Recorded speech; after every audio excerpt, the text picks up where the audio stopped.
Hello, Dr. Harris. Good morning. Good morning. So, thank you so much for agreeing to be part of the Early Intervention Summit. And I'm going to read out your profile for the benefit of all the participants to know your background and qualifications. Dr. Jim Harris is Associate Director at the West Virginia Autism Training Center at Marshall University. Jim's focus at the West Virginia Autism Training Center is the improvement and expansion of services ranging from in-home programs to national partnerships. Jim has presented at a variety of conferences from the local to the international levels on such topics as behavioral intervention, parenting, positive behavior supports, trauma-informed care, organizational change, and many more. He has worked with children and families throughout his career as an early interventionist, a parent educator, educational consultant, and behavioral health therapist. He has worked with a variety of public and private entities, including the Fred Rogers Company, United States Department of Education, the United States Department of Justice, and many more. For more information about West Virginia Autism Training Center, you can visit www.marshall.edu/atc/. So over to you, Jim. We are eager to listen to your presentation. Thank you. My pleasure. We'll go to screen share and we'll be ready to go. All right. Wow. What an opportunity. It really is humbling to be a part of the India's first online early intervention summit. Can't tell you how grateful I am for the opportunity and speaking for the Autism Training Center at Marshall.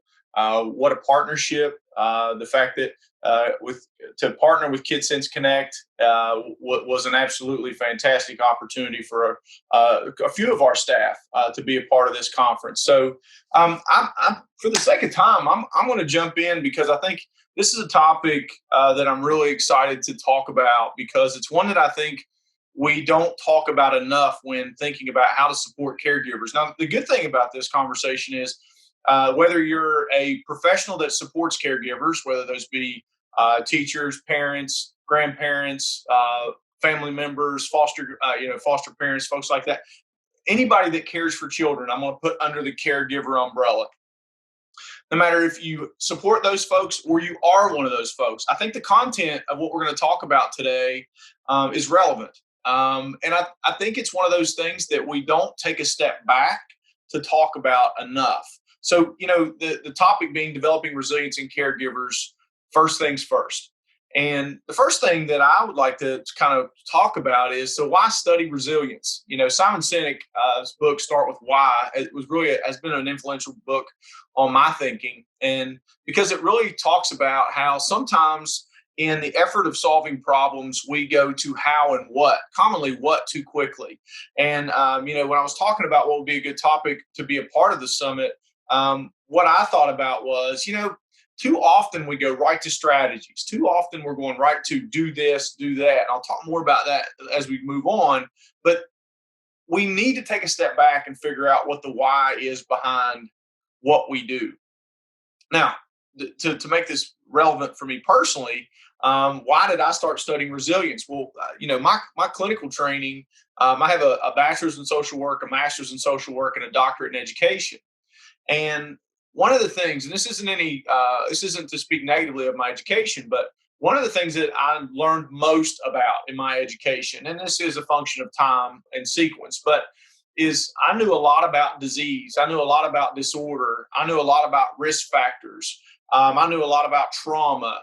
So I had a lot of information about what would go wrong, what could go wrong, disease and disorder kind of things. If someone has this number of these symptoms, they get this diagnosis. Or if someone grew up in, and this is one of the things I'll talk about even in this area, they have these risk factors. And also, just to give you a little bit of sense of where I'm from what's called the Appalachian region in the eastern United States. And one of the things about the Appalachian region is we're known, unfortunately, one of the reputations of our region is a very high poverty, high addiction, high medical issues, kind of a left behind type region of the country, not as developed. A lot of issues with infrastructure, digital infrastructure, basic utility infrastructure like water, electric, things like that aren't up to speed with what you would think in the eastern U.S. So one of the things I also learned in my classes was about all these things in the area that I continue to live and work that work against us to be effective, that work against us. And so I think there was this drive in me trying to figure out, like, gosh, I know all these things that are wrong or bad or work against people. And I understand these concepts like Martin Seligman coined the term years ago, learned helplessness.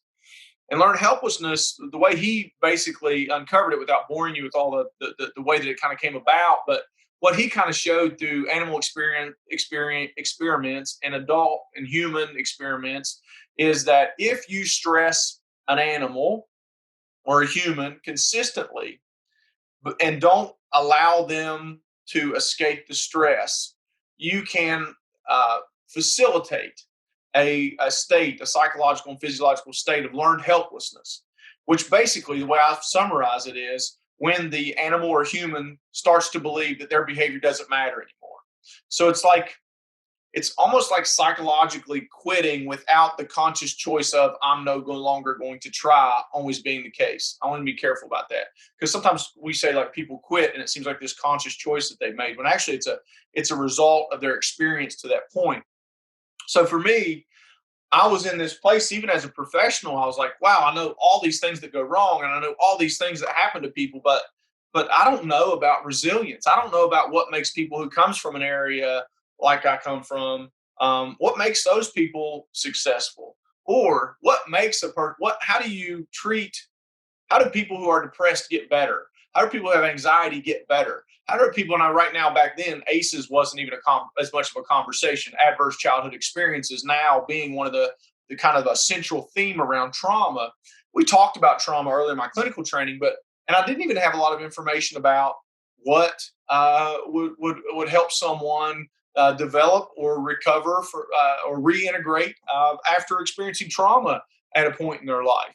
So that was a real push for me. And one of the things that when I was thinking about what we talk about today, I thought, you know what, we need to talk about not just strategies for kids with challenging behaviors, which I talk about that stuff a lot. And I think that's a very valuable topic, but how do we facilitate a resilience in the people that we support and in ourselves that makes us more likely to apply strategies, and with the underpinning of a sense of hope that what we're going to try will change our circumstances. So just to real quick, to kind of make sure we're all functioning from the same lens when we come talk about resilience, the APA, the American Psychological Association, they define resilience as a process of adapting well in the face of adversity, trauma, tragedy,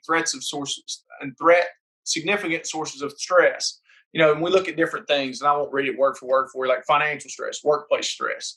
And it's as much about bouncing back, but also an opportunity for growth. So, you know, it's leveraging challenge for growth. And resilience is about how do we help? Because here's the thing. If we're supporting caregivers, we know caring for children is challenging. Caring for children is overwhelming. There's struggles. There's failure. And how do we create an environment and a psychology within ourselves and others that help us deal with these certain challenges that are going to be ahead of us when we start trying to support caregivers and trying to support ourselves? So the mistake I commonly see in providers, whether it be early intervention, education, things like that, is we immediately, like I mentioned before, we immediately go to do this strategies, do this. I want you, and the problem is we're not taking a step back. In my mind, the step back, and I'll take from Robbins, this is what I just like this because it's clean. The first things first for me, a lot of times, or all the time, when I'm looking at a person that I'm in charge to help in some way, whenever I was a therapist or whenever I'm now working with school teams or early intervention folks or parents, I have to assess in a sequence. And that sequence is, what state is this person in? What is their physiological and psychological state? Okay, that's where I got to start, and I'll unpack that more in just a second. Second is, what's the story this person's telling themselves about this scenario or situation? And again, we'll unpack that more in just a minute. But what's the story the person's telling themselves about the potential outcomes of this situation? If they're a parent and their child's been diagnosed with autism, so to speak, what is the story they're telling themselves about that? And then strategies. We do get to strategies, but the strategies will be based upon getting people, as best we can, in a better state with a better story, which makes the strategies more likely to be applied and be effective. Let me give you a quick example. Well, let me wait. I'll hold because I don't want to steal the thunder of quite that. So I'll back off just a second. State. What am I talking about when I talk about state? Probably the most important thing to discuss when we start talking about state is stressed and traumatized brains function differently. So in regards to a caregiver, what I mean by that is we need to assess where a caregiver is in their physiological and psychological functioning. Because if I have a caregiver in a survival state who's dealing with things like unemployment, who's dealing with things like medical issues or care of an elderly parent or whatever it might be, that factors into how I will support that caregiver and the sequence. So I'm not immediately going to walk in and say, all right, we're going to sit down and make a picture schedule with your child with autism. I'm going to spend more time processing. I'm going to spend more time connecting. And I'll show you what I mean by that. Because the stress response, this is my best when I teach at the university and a variety of other places about the stress response. This image to me is the best way to teach what the stress response is for. When I see this picture, I think, who took this picture? Like, clearly not a good friend who's hiding behind a bush taking a picture of his buddy as his buddy tries not to get attacked by a black bear. But the stress response is about here and now. The stress response, your body at any point in time only has 100% energy. And I'll just apologize because I'm going to talk with my hands the whole time because that's just the way I talk. But we only have 100% energy. And at any time, what your body and brain's trying to decide is how much of your energy goes to right here, right now, and how much of your energy can it use to prepare for the future. So let me contrast those two things for you. Right here, right now is going to be like in this example right here. I would argue that 90+% of his physiology and psychology is focused on right here, right now. Because for him, the future may be irrelevant, jokingly but seriously at the same time. Now, the other side, let's think of another state you might be in, sleep. When you sleep, the majority of your physiology and psychology is functioning on preparing for the future because it's repair, immune functioning, digestion, all these types of things. So when you have a parent who is in the stress response, this is the main point I want to make, you have a person who is in a here and now state. So if you are talking to a parent who has a 5-year-old kid and they are in a high stress circumstance because of multiple factors that might be adding to, and if you're talking about 20 years from now, they're not going to listen. I would argue that they're less likely to listen because you're not meeting them in the reality of their physiology and psychology. And one of the big things when we start looking at stress and how this stuff factors in is, and I'll summarize the slide very quickly. Right, if you want to research more on stress, the best researcher I've ever read is Robert Sapolsky on stress. He's out of Stanford. He's got a book called Why Zebras Don't Have Ulcers. He's got nice stuff on YouTube. A fantastic international researcher, done a lot of primate research and also human research on the effects of stress on human functioning, and also a lot of the things that he'll study as well is just biology of behavior. He's got a great book called Behave out as well. And so, but then we look into what makes stress the most stressful. Now, that bottom part, you'll see I put arousal physiological response perceived as aversive. Now, this is negative stress. But the last one is what makes stress the most stressful is the individual's perceived level of control. And if we circle that back to learned helplessness is defined by a belief that their behavior doesn't matter, which means their perception of control is low.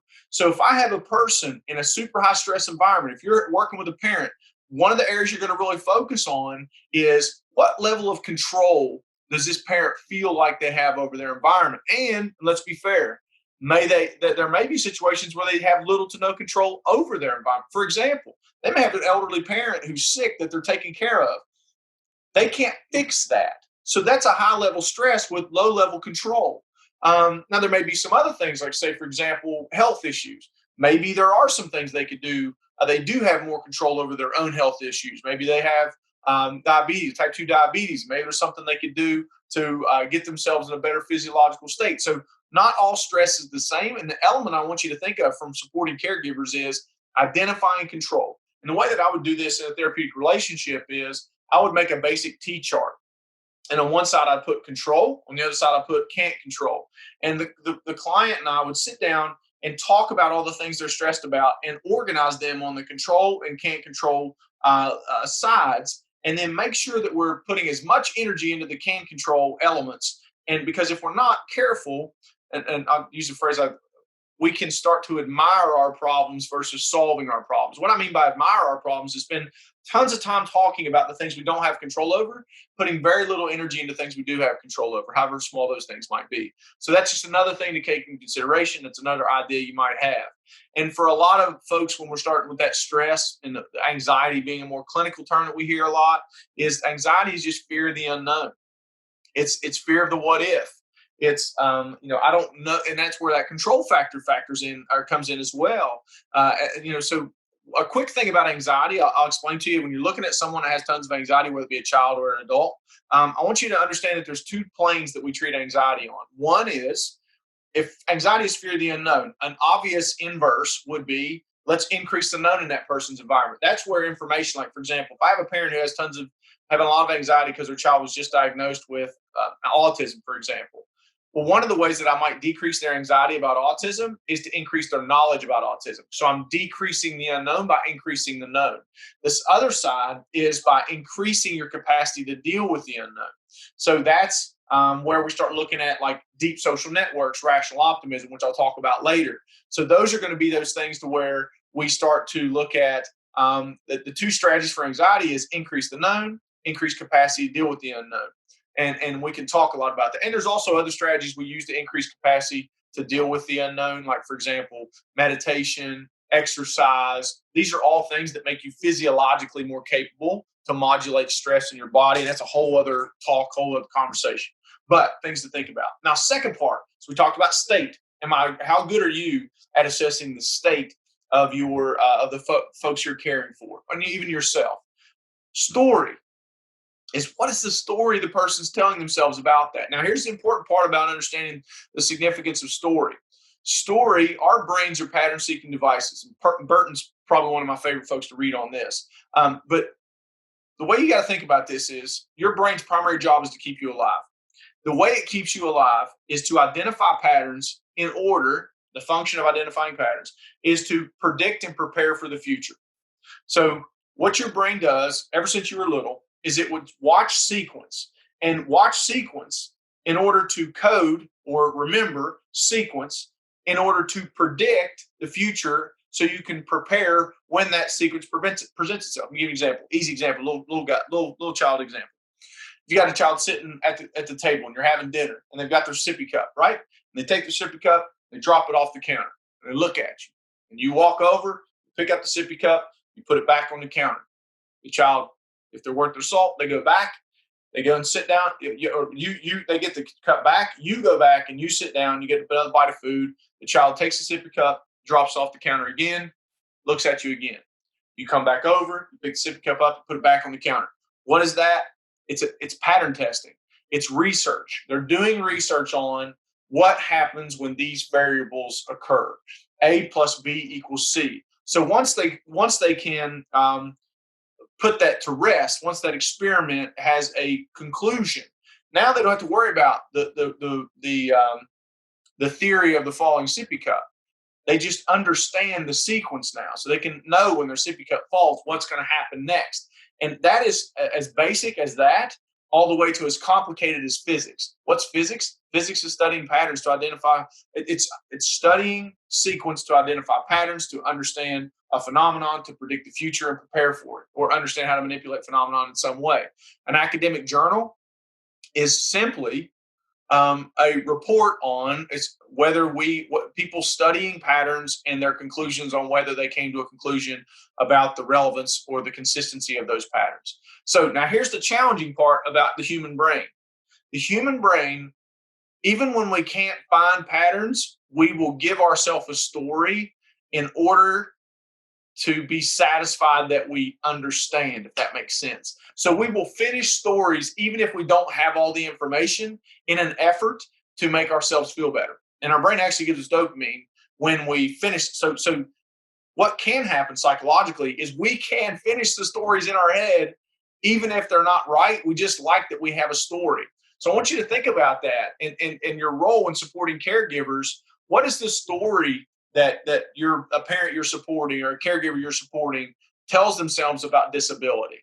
Gosh, I've worked with a lot of parents, and one of the main things you'll run into is they immediately start thinking of, oh my gosh, what's going to happen? My child has a developmental delay or a physical delay or an intellectual delay, whatever that might be, and they automatically think of all the things that are probably going to. Sometimes we bend towards the negative. Oftentimes, human brains bend towards the negative because we want to prepare for that. We are a survival. We survive first, and then we thrive.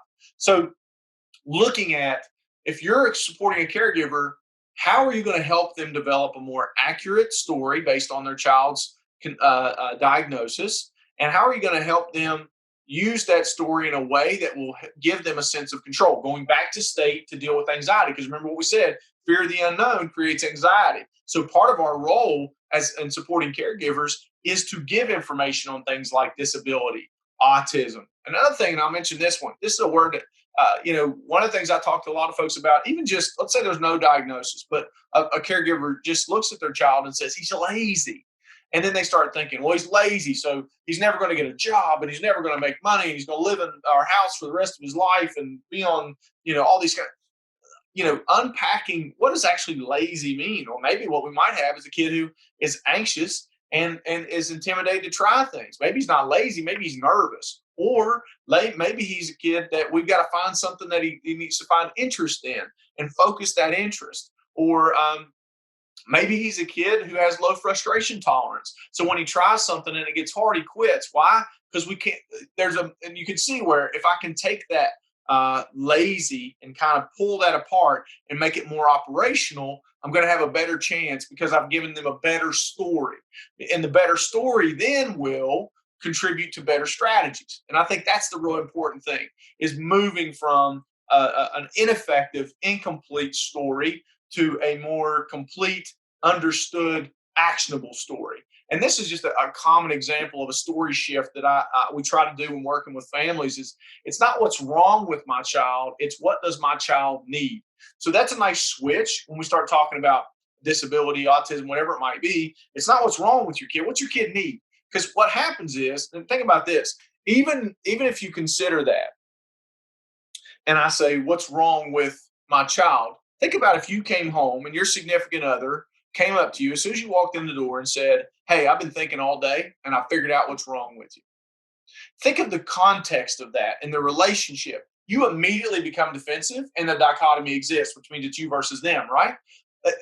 No one, and you don't even have to say that sometimes for people to feel it. Also, as supporting caregivers, if you come in with the mentality of what's wrong with this caregiver, you create that context of fault and a dichotomy of me versus you. If you come in and say, what does this caregiver need? Now I'm standing alongside that person looking at a shared problem. So that's just an example of a story reframe. Now let's get right into strategies for the sake of time. I'm not going to talk about behavior strategies, and here's why. The conversation is about resilience. Resilience is the belief that your behavior matters, which is moving forward, which is applying. This is why resilience is so important. Now, there's been a lot of positive behavior support is my area of research and interest. PBIS, PBS is commonly how you'll hear it referred to. One of the things that is a number that's thrown around. Now, I'm not going to tell you this. This is an exact number. Some people will debate it's a little higher than this, a little lower than this. What we know is a behavior plan that you first write. So let's say you're working with a family, you got a kid, you write a behavior plan. Generally speaking, about 33% of that plan will work, which means most of it won't. 2/3 of that plan will have to be revised. So it's not, I used to believe this back when I first started. I used to think, well, I had to create these beautiful behavior plans that would be these fantastic finished products that I would hand to the family and it would glow. And then they would implement it and their child would get better. Man, it was just such an ignorant perception, which was just based off lack of experience. What I've learned, though, and what the PBS community has also supported is the effectiveness of a plan is based on the team's ability to revise it based on experience of what works and what doesn't work. So if we want to be effective in supporting caregivers, we have to create a context where we all continue to try. That's where resilience fits into supporting caregivers. That's where resilience is, moving past the 33 to the 66 to the 100. And I don't ever feel like we ever get 100% effectiveness. I think that's somewhat unreasonable. So what are two things, if I had to give you two things that I think you can do or that are essential in giving and in creating a caregiver's life, in their psychology, in their context, that will make them more likely to continue to try with you in applying strategies? And these two things are deep social networks and increased optimism. So what is deep social networks? The best way I explain deep social networks is, let's think about a big tree. At Marshall's campus, we have these gigantic oak trees that have been there for a really, really long time. They're gorgeous. We got little squirrels running there. It's fantastic. But one of the things you understand about that tree is strong because it's been in a good place for a long time getting good stuff. Those trees have been there for decades, some of them for over 100 years and more. So they've been there for that long. And they have these deep roots. So when a storm comes through, those trees are fine. And the reason why they're fine is they've got deep roots. So when we talk about what do deep social networks do for people, and what are examples of deep social networks? Family systems, spiritual groups, peer groups, all these groups that we've been with for a while that give us a deep social network, which gives us a deep root system, which means when environmental influence or environmental struggles come our way, if you got deep social networks, you're stronger. Now, let's think about this. Let's say you're working with a caregiver who hasn't had a good family support, doesn't have a spiritual support network, a social support network, whatever it might be. Well, they've been pulled and planted and pulled and planted and pulled and planted. They're maybe, let's say they're away from their original family or traveled in from another country and their support network's cut off or whatever it might be. They're going to struggle with even basic environmental factors because they don't have the deep social network. So what do you want to do? First thing, I want to surround these people, right? One of the things we do at the Autism Training Center, building parent cohorts. We get groups of parents together who have recently diagnosed children with autism, and some of them have a longer diagnosis. And then we work with them to build those social networks because those are the things that increase their resilience. And the reason, and this is one of the best examples, and I'll speak about this quickly, this picture to me is one of the most important pictures in human development. Here's why. If you ask yourself why that child is walking, the answer is to get to his mother. Now think about this. If you had children of your own, you remember them kind of cruising on the furniture, right?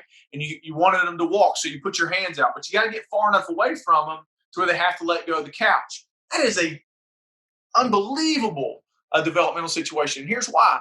Because they have to let go of something that's certain and something that works and something that's safe in order to come to you. They have to take a risk. And the only way they're going to take that risk is if you're worth it. If the relationship that you represent is worth it. Same thing goes with supporting caregivers. You have to create relationships where they'll take risks. So we work through the failure of the 33% or the 2/3, so we start moving toward that. We know that Maslow's hierarchy of needs factors into this.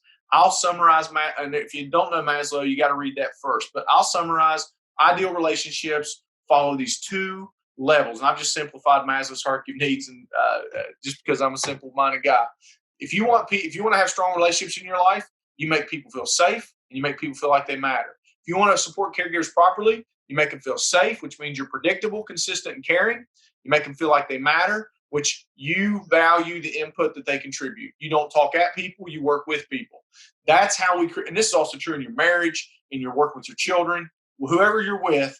You want that relationship. If you think about a relationship you really value, it's somebody that makes you feel safe because they're predictable, consistent, and caring, and they make you feel like you matter because you add value to them and they add value to you. So we start looking at, and John Gottman out of the University of Washington is a fantastic researcher on the topic of relationships and positive sentiment. And this is just something to think about. And what Gottman talks about is this idea of how do we get our relationships into what he calls positive sentiment override, which is where there's enough investment in the relationship that the relationship is very strong and resilient. And what he's shown in his research, especially with marital couples, is that 5-to-1 ratio. It takes 5 positives for every 1 negative interaction. And these relationships that struggle more, they have more negative toward positive. And I'm not, you don't have to sit and count these things. Although I have done that with schools, and I've done that with families where I just do a basic T-chart, and I do DC, direction correction, on one side of the T-chart and a plus sign on the other side of the T-chart. And then in interactions, I'll just quantify how much direction and correction communication and how much positive communication, just to give people a sense of the ratio that they have. I would also encourage you as a caregiver to think about that. Or working with caregivers, when you enter into a person's home, or you're at a school working with children, or working with parents, how much time are you spending with positive interaction versus direction correction? Because we don't really enjoy the finger wagging element of things. So what's next? What's last? We're flying here, and I love it. The rational optimist. This probably is one of the most important things I've learned over the last 5 years. And here's why. Because optimism in my mind was seen as naive or lacking understanding of context. But when Sean Acor, who is the first person I ever heard talk about rational optimism, started talking about rational optimism, he reframed optimism for me. Now, see, a lot of people would think of optimism in the common phrase is, do you see the glass as half empty, half full? And what Acor introduced, and what I love, is rational optimism is not about half empty, half full. That's an observation. Rational optimism is about, where do I get more water? Rational optimism is about effort equals outcome. It is the counter to learned helplessness. Learned helplessness is my behavior doesn't matter. Rational optimism is, I rationally understand my behavior matters. It's not that I think I'm magic, and if I wave my fingers, my parents' chronic illness is going to go. No. It's finding the spots of effectiveness. That's one of your main challenges in supporting caregivers, helping them find those points of effectiveness. And I don't know how many of you have ever heard of the movie Dumb and Dumber, and I just love this because it's just a common phrase. But I love the movie Dumb and Dumber. It's from like the 90s.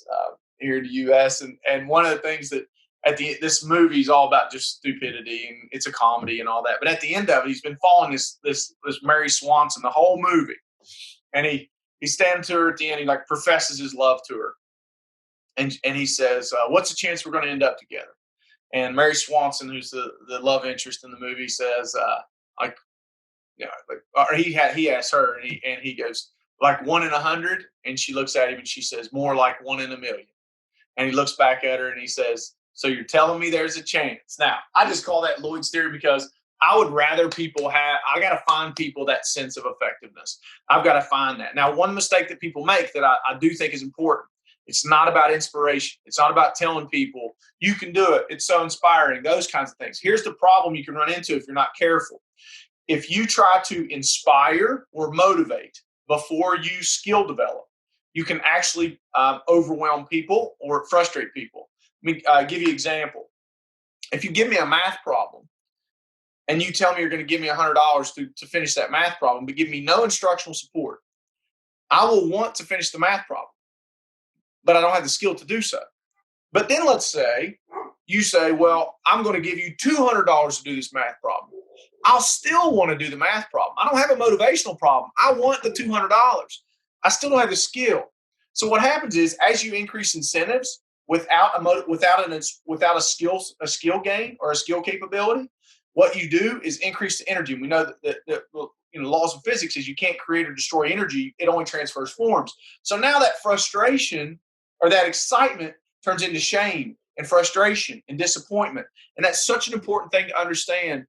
If you have a parent that you're working with, and all you're trying to do is motivate them, but you're not doing skill development at the same time, they will want to disengage from the relationship with you because it just reminds them of not being effective. So when we're talking about what is the relevance in resilience and supporting caregivers, the relevance of resilience is, we know that most of what we're going to do in the beginning we know that helping kids is a struggle. We know that complex problems need complex solutions. And the only way we work towards this complex solutions is to have a working relationship and a belief that our behavior matters. Because a lot of times what I've found with a lot of the families I'm working with is I need the know-how comes as I get them in a relationship where they have faith in me as a support and themselves as a caregiver. So I hope the content has been relevant to you. I hope it's been helpful.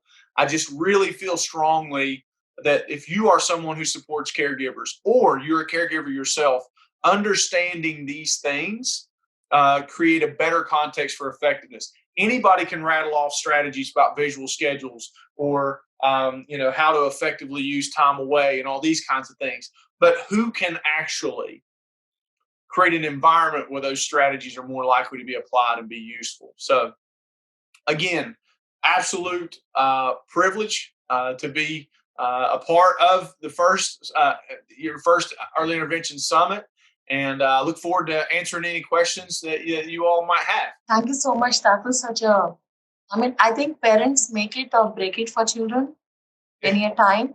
And especially my own personal experience, I can relate. When my son Varun is 21, the one who has autism. When he was diagnosed here in India when he was 3 years old, there's absolutely no awareness, no help available for him. So I had to relocate to the UK to get help for him.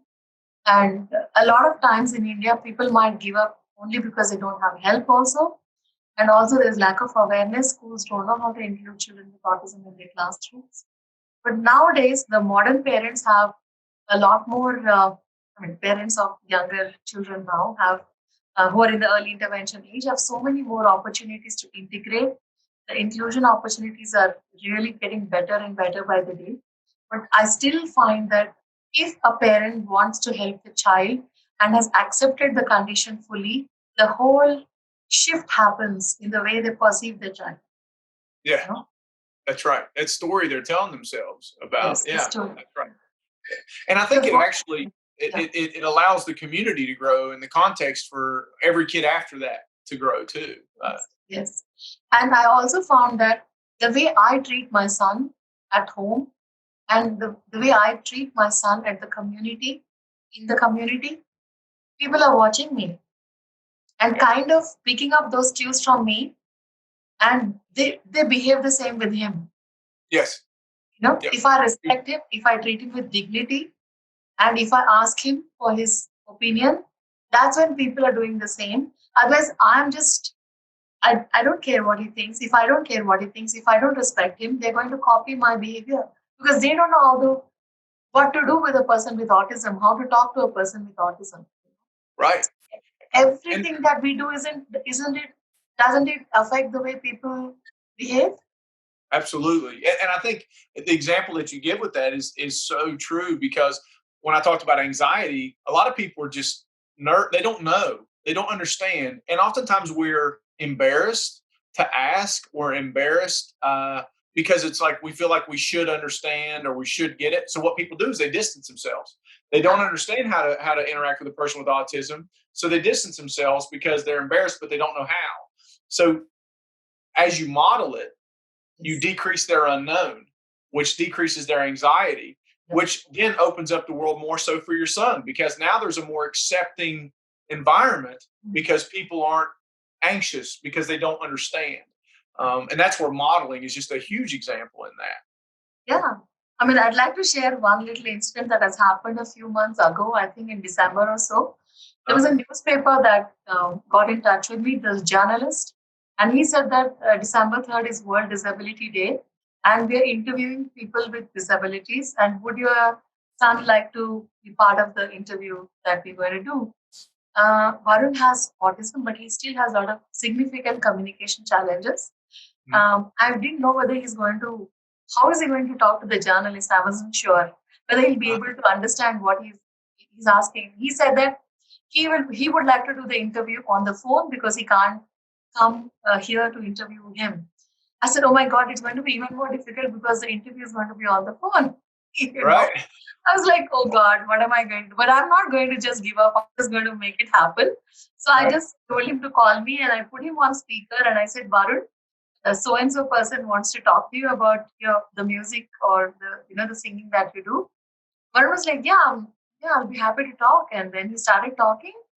I was so surprised by the answers that Varun gave the journalist, and when he was giving absolutely perfect answers. They were short, but he understood the question. He gave the answers. I was blown away. you know Wow. you What an know opportunity. but Yeah. somewhere my story or my belief about Varun was interfering with my judgment whether I should even allow this to happen. Right. But I asked him, I said, do you want to do the interview? He said yes. you know Awesome. Yeah, it's I'm glad you said their story, because don't you think as we're supporting people, like, I don't think we ask people about their story enough. I don't think we ask people about what were you telling yourself in your head, because the story sometimes in a specific incident will be, what if it doesn't work out, and what if, and a lot of times when I work with parents, as I'll say, what's the worst thing that's going to happen? Let's just go there first, because I know that's what our brain's doing. And they go, well, maybe the interview goes terrible and the guy can't use the article, but is there harm? No, there's no harm. All right, let's do it. No harm. well, I told him that, I'm going to put Varun on speaker, ask him the questions. Whatever answers he gives you. That's what I can do. I can enable this interview to happen, but the rest Yeah. is not in my hands. He was cool. He was a young guy. He said, I'm cool with it. I'm just, let's go with it. So I just went with it.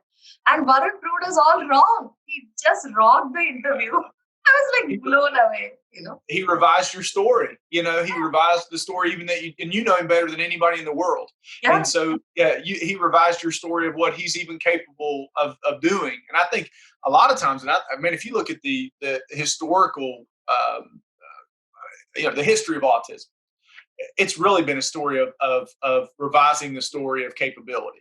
I really think that's what it's been, is, the broadening of the diagnosis itself, the fact that we have people, I think when you start having folks who were low verbal ability, but high intellectual ability, man, that blew everybody's mind. Like, oh my gosh, there's brilliance in folks that we originally dismissed. And I think for a lot of disability in general, I think what you're running into is it's a story that continues to revise itself about capability. And I think every human deserves the opportunity to contribute to society at whatever level they're capable of contributing, because I think we're designed to add value. I think that's a human drive. And when we don't have the opportunity to add value, there's consequences, physiological and psychological consequences. Yeah. And I think that's so true for our young people, and adults that people dismiss in society. And also, I think every young person needs a purpose, needs Yes. something to look forward to when they wake up in the morning. So That's when right. parents don't think that they're capable enough, they won't even look for opportunities to engage them meaningfully. It's not just keeping them at home, looking after their well-being, feeding them, and just like having a pet at home. More like, a lot of parents treat children with special needs like having an expensive pet at home who spoil them, pamper them, get them whatever they want, keep them happy. I mean, especially in India where we have these helpers available to help them throughout the day, they become so dependent on helpers. So we really don't ever know the potential of the person with special needs. They can do so much more than just being at home. I think Right. they should all be given opportunities to go out, find their purpose, get a job, live a fully contributing life to the best of their ability. That's right. What That's do you right. think? I mean, how does it work in the US for you? Well, we run into that. I mean, there's a time, there's a phrase now they use now called lawnmower parents. And what they talk about, I don't know if back in the day, we talked a lot about helicopter parents, the parents who just hover over their child. Yeah. Well, now they call lawnmower parents the parents who just mow down any potential challenges the child might have in their life. And but I think we have some of that where people, we talk about that when I work with trauma, for example. There's a lot of folks right now in trauma sensitive schools and understanding the impacts of trauma. But one of the things I say to folks is we can't just view children as damaged and these delicate things that can't be challenged, because then they're going to be hindered in their ability to grow and develop in the future. And we run into that a lot. One of the things, I'll give you a specific example we run into with students who have a disability and they have an aid in school with them. And if that aide in school does everything for that kid, opens their milk, carries their stuff, overdoes their work, my thing is they're cheating that kid out of living life. Yeah. And here's the thing, though, in defense of some of those aides, what those the problem with some of those professionals is they think their job is to make that child's life easier. Easy. But not. And one of the things I'll sit down and talk to them, I go, no. Your job isn't to make that child's job easier. Your job is to help that child become more capable. And I think and that's independent. and independent. Yes, yeah. Absolutely. And I think, that's exactly what I find in India too. We have so many helpers. If parents have the financial capability to hire carers and helpers for their child, they have like 2 people standing by. Even before the child can do anything, these 2 people are doing it for the child. It's crazy. The child will never become independent, and it's a big threat for the child's future. Because it's a lifelong dependency for the child. And I think too, what it also does, and I would go back to that. I think it, and I can say this anecdotally. I don't know. I can't say this from a research perspective necessarily.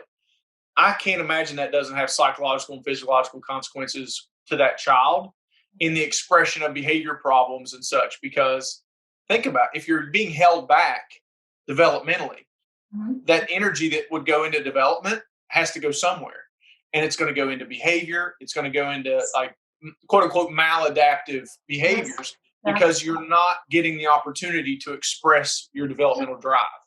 And you get in the way of that. And it's, I've worked with, when I was doing private practice therapist, I would get a lot of young men who were in like their early 20s whose families had over nurtured them and given them everything they wanted and told them they're the little prince of their family and all this kind of stuff. And then they would go into life and the world wouldn't accommodate to that. And they were inadequate, honestly. They didn't have skills. They didn't have responsibility. They didn't know how to struggle. They didn't have discipline.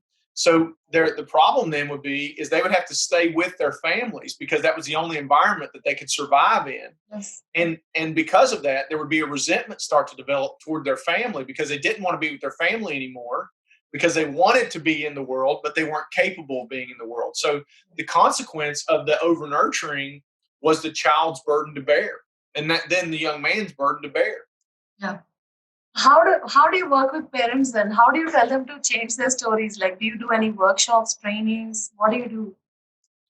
All the above. I think it's, I think you have to approach it from a multitude of angles. I think probably the most effective place I've found is that one-on-one or dialogue-based relationship because, like I said, you can talk at people or you can work with people. I think depending on how accepting a person is of new information, they might be able to sit in a workshop and get it.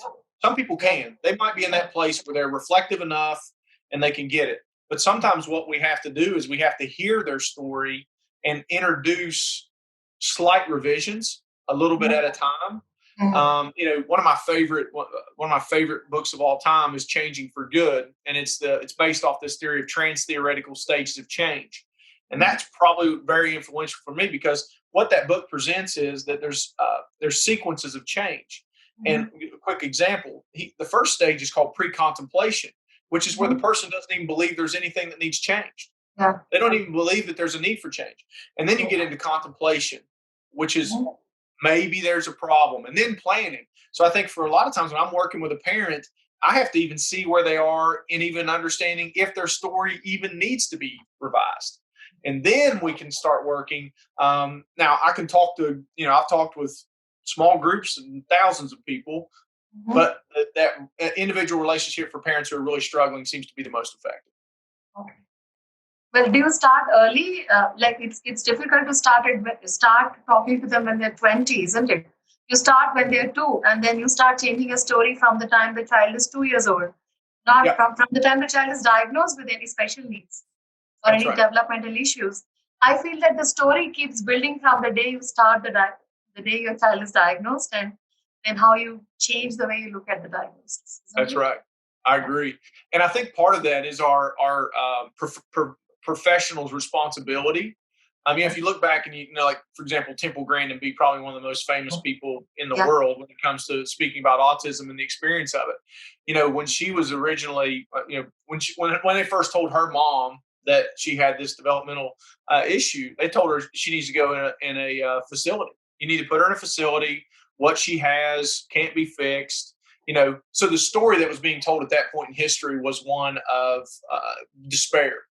And I think what you see as parents, and parents have driven the revision of the story too. Ruth Sullivan, who helped start our Autism Training Center, who was Joe Sullivan's mom. She was part of that group where the story started to improve. So I think it's our responsibility as providers and professionals to give parents a better story, like you mentioned, at 2 and 3, because think of the stories that parents had to overcome 30, 40 years ago. Yes. Yeah, I mean, I had to build my own story because the stories that I heard from professionals that time, about 20 years ago in India, was the story of like, there's nothing that can be done. It's autism. There's only that much. Your child probably won't be able to go to college or do anything really. Anything that he won't probably be successful in anything. You just have to make do with whatever he can learn, basically like bathing, brushing his teeth and stuff like that. I was like, I was not ready. I remember coming home, tearing the diagnosis, the documentation that I received, threw it in the bin. And I thought, no, this is not what my son is going to do. He's going to do a lot more than what this lady told me. And I'm going to change, the whole story. I think my story started the day on which Varun's diagnosis came. And I refused to believe the story that was told to me. And I made my own story. It's still work in progress. I'm going to get there. But I think parents have to not believe what people are telling you, especially when the story is of sadness, of loss, but the story of hope and story of belief, faith in our children is a story I think we need to tell ourselves as parents. And I think one of the things I would ask, though, would you say that you entered into that information with a baseline of resilience, your personality? Did you have a personality of resilience? Yes, I have. Yeah. Being born as a woman in India, to even reach university, you need to have lots and lots of resilience because, I was born in the 70s. So the story that I was told as a woman was that women don't usually study. So, don't go to university. They get married. They're supposed to look after children and they look after their husbands and their families, things like that. But I somehow didn't believe the story that I heard from others. I said, no, I don't think so. That's wrong. Yeah. I'm going to do other things. I have big dreams. I have lots of things to accomplish. I think I was a really resilient person per se, and I had to fight through every stage of my life and to get there. And then I think, when you graduate from one challenge, God gives you a bigger one to graduate. That's right. I finished one, and then he thought, oh, she finished it well, so let me give another bigger challenge to her. I think, okay, bring it on. I'm going to do this well too. Yeah, there's no better way to live in my life. You can't you go to one peak just to see the next one. You got to climb one mountain just so you can see where the next one is. Absolutely. So I'm like least bothered about anything. I'm going to do my best for today and then go and sleep, and that's what I can do. There's no point in getting scared of tomorrow. I think if my day today is good, tomorrow's going to be good too. So I fear that. And I think that comes from a lot of times it's that experience of I'm capable of doing hard things. I've dealt with hard things before. And I think that's one of the things I think when we're supporting folks, there may not be coming into the situation with that belief. They could be coming into the situation with things don't work out for me. Nothing ever goes right for me. The deck's stacked against me. So when they get that diagnosis and that doctor says to them, your child's not going to be this, do this, this, and this, it matches their story already. Yeah. So I think, and it's not because and it's one of the things I work really hard to talk to folks about. It's not because they're inadequate or lazy. It's because the patterns that are in their head, that's what they believe to be the sequence. And I think our challenge is, how do we facilitate? What do we know about people who are resilient, like such as yourself? What do we know about people who are resilient that then we can borrow from what they have to try to give some of that to folks that don't have it right now? That's why resilience has been such an important topic for me. Like I said, I knew a lot about disease and disorder getting out of school. I knew a lot about how to diagnose people and talk about addiction and all that. But to understand what makes someone capable in an environment that was challenging, that to me is much more relevant. Thank you so much, Jim. That was so good. I relived my last 20 years after I spoke to you. Well, I hope it fits nicely in the summit's content for you guys. It will. Thank you so much.